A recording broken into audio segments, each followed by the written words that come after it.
Hi, my name's Jack. Welcome to another education series. Today we're going to talk about calories. Firstly, we'll talk about basal metabolic rate, your BMR, and also your resting metabolic rate, your RMR. The basal metabolic rate is the number of calories your body needs to accomplish its most basic life-sustaining functions. BMR is often used interchangeably with RMR. Now, while your BMR is the minimum number of calories required for basic functions, your RMR, also called resting energy expenditure, is the number of calories that your body burns whilst at rest. Although your BMR and RMR are slightly different, your RMR should be an accurate estimation of your BMR. So, how can I measure my BMR? One popular way to estimate your BMR is through the Harris-Benedict formula, which takes into account weight, height, age, and gender.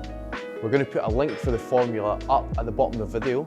It's different for women and men. Okay, next, total daily energy expenditure, or TDEE. Your daily calorie requirements are based on your TDEE. In other words, how many calories do you burn each day?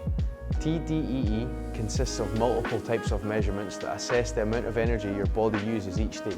This includes your BMR, your basal metabolic rate, the basic amount of calories that your body needs to function at minimum, and also your activity level.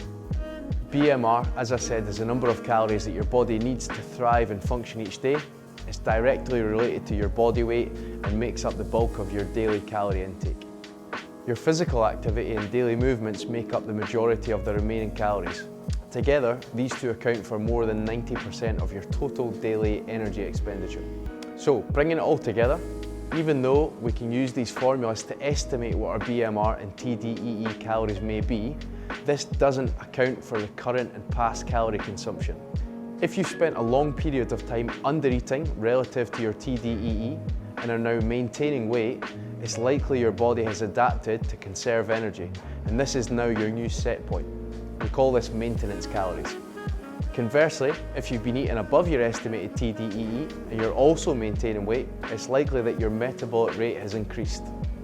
We recommend that you find out what your estimated BMR and TDEE calories are, then follow a period of 14 to 21 days tracking your current intake. This will now give you 3 points. Point number 1, your BMR, the base amount of calories that your body needs to sustain its functions. Point number 2, your maximum calories for the day. This is what we would call your total daily energy expenditure. And this is how many calories are required to support your activity levels and your bodily functions. Point number 3, your current. This is your TCR, your total calorie requirement. This is the current calorie intake allowing you to maintain your weight whilst exercise is involved. It's now a case of rebuilding your calories towards your suggested TDEE from your TCR, your total calorie requirement. The aim is to increase your metabolism to its preferred rate and make sure that all bodily functions are supported and operating healthily.